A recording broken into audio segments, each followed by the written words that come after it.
ಓಂ ಗುರುರ್ಬ್ರಹ್ಮ ಗುರುರ್ವಿಷ್ಣು ಗುರುದೇವೋ ಮಹೇಶ್ವರ ಗುರು ಸಾಕ್ಷಾತ್ ಪರಬ್ರಹ್ಮ ತಸ್ಮೈ ಶ್ರೀ ಗುರವೇ ನಮಃ.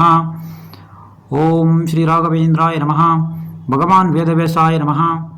ಪ್ರಿಯ ವೀಕ್ಷಕರೇ, ಇಂದು ಗುರುಪೂರ್ಣಿಮೆ. ಭಾರತೀಯರಾದ ನಾವೆಲ್ಲರೂ ಇಂದು ಗುರುಪೂರ್ಣಿಮೆಯನ್ನು ಅತ್ಯಂತ ಸಂಭ್ರಮ ಮತ್ತು ಸಡಗರಗಳಿಂದ ಆಚರಿಸುತ್ತಿದ್ದೇವೆ.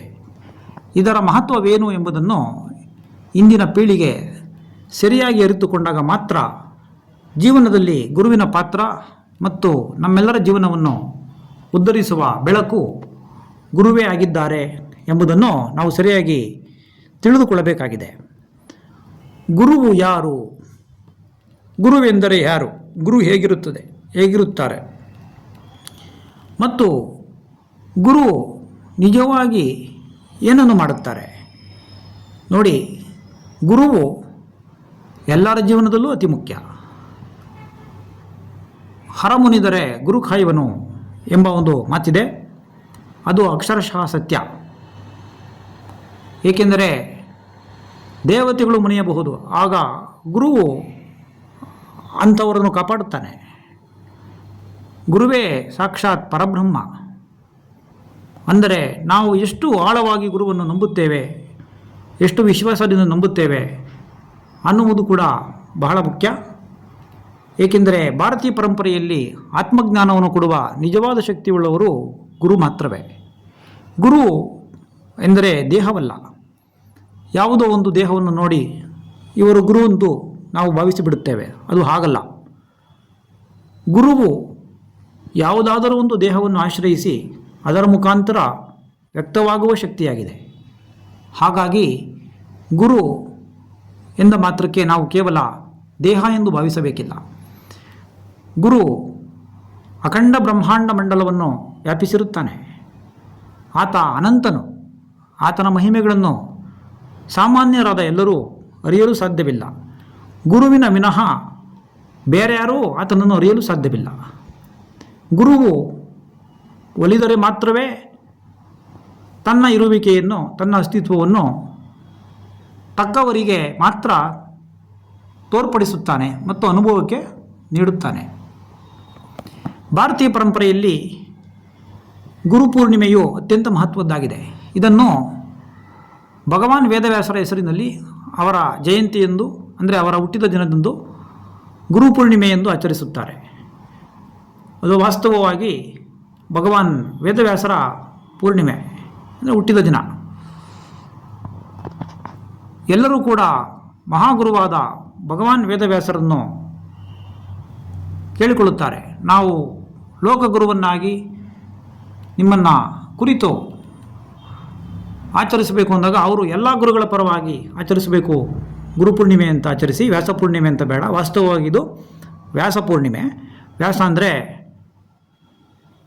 ಸಾಕ್ಷಾತ್ ದೇವತೆ, ಅಂದರೆ ಮಹಾವಿಷ್ಣುವು ಭಗವಾನ್ ವೇದವ್ಯಾಸರ ರೂಪದಲ್ಲಿ ಬಂದು, ಗುರುವಾಗಿ ಬಂದು ಎಲ್ಲರಿಗೂ ಜ್ಞಾನವನ್ನು ಮತ್ತು ಅರಿವನ್ನು ಕೊಟ್ಟು 4 ವೇದಗಳನ್ನು ವಿಂಗಡಿಸಿ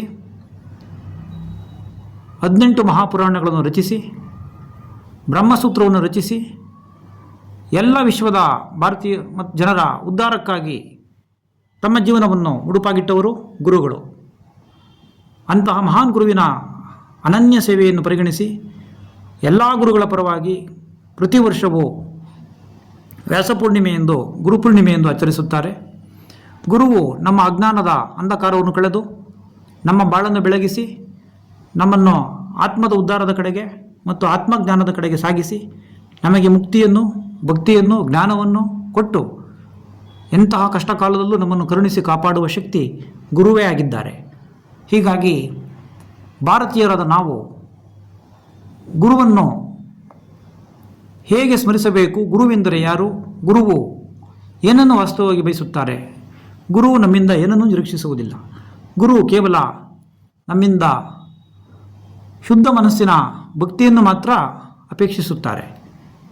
ಯಾವುದೇ ರೀತಿಯ ಅನುಮಾನ, ಗೊಂದಲ, ಅಪನಂಬಿಕೆಗಳನ್ನು ಗುರುವು ಒಪ್ಪುವುದಿಲ್ಲ. ಗುರುವು ಸಕಲ ಜ್ಞಾನದ ಮೂಲವಾಗಿದ್ದಾನೆ. ಏಕೆಂದರೆ ಗುರುವಿಲ್ಲದೆ ಯಾವುದೂ ನಡೆಯುವುದಿಲ್ಲ. ಹಾಗಾಗಿ ಗುರುವು ಭಾರತೀಯ ಪರಂಪರೆಯಲ್ಲಿ ವಿಶೇಷ ಮಹತ್ವವನ್ನು ಪಡೆದವರಾಗಿರುತ್ತಾರೆ. ಹೀಗಾಗಿ ಗುರುಪೂರ್ಣಿಮೆಯಂದು ತಮಗೆಲ್ಲರಿಗೂ ಮತ್ತೊಮ್ಮೆ ಶುಭಾಶಯವನ್ನು ಕೊಡುತ್ತಿದ್ದೇನೆ. ಧನ್ಯವಾದಗಳು. ಹಾಗೆ ಭಾರತೀಯ ಗುರು ಪರಂಪರೆಯಲ್ಲಿ ಭಗವಾನ್ ವೇದವ್ಯಾಸರು ಅಂದರೆ ಅವರ ಮೂಲ ಹೆಸರು ಕೃಷ್ಣದ್ವೈಪಾಯನ ಎಂದು. 4 ಯುಗಕ್ಕೆ ಅಂದರೆ ದ್ವಾಪರಕ್ಕೊಮ್ಮೆ ವ್ಯಾಸ ಎಂದು ಮಾತಿದೆ. ಹಾಗೆಂದರೆ ಪ್ರತಿ ದ್ವಾಪರ ಯುಗ ಬಂದಾಗ ಗುರುಗಳು ಬದಲಾಗುತ್ತಾರೆ, ಅಂದರೆ ವ್ಯಾಸ ಪದವಿಯು ಬದಲಾಗುತ್ತದೆ. ವ್ಯಾಸ ಎಂಬುದು ಒಂದು ಪದವಿ. ಯಾರು ಆ ಜ್ಞಾನವನ್ನು ಪಡೆದಿರುತ್ತಾರೆ ಅವರು 4 ಯುಗ ಮುಗಿದ ಮೇಲೆ ದ್ವಾಪರ ಯುಗದಲ್ಲಿ ವ್ಯಾಸ ಪದವಿಯನ್ನು ಪಡೆಯುತ್ತಾರೆ. ಈಗಿನ ವೇದವ್ಯಾಸರ ಹೆಸರು ಕೃಷ್ಣದ್ವೈಪಾಯನ ಎಂದು. ಹಾಗಾಗಿ ಗುರುವನ್ನು ಸ್ಮರಿಸುತ್ತಾ ಎಲ್ಲ ಗುರುಗಳನ್ನು ಅವರ ಪಾದಾರವಿಂದಗಳನ್ನು ನಾವು ಹಿಡಿದು ನಾವು ಹೊರಟಾಗ ನಮ್ಮ ಬಾಳು ಬೆಳಗುತ್ತದೆ. ಮತ್ತೊಮ್ಮೆ ಎಲ್ಲರಿಗೂ ವ್ಯಾಸ ಪೂರ್ಣಿಮೆಯ ಗುರುಪೂರ್ಣಿಮೆಯ ಶುಭಾಶಯಗಳು.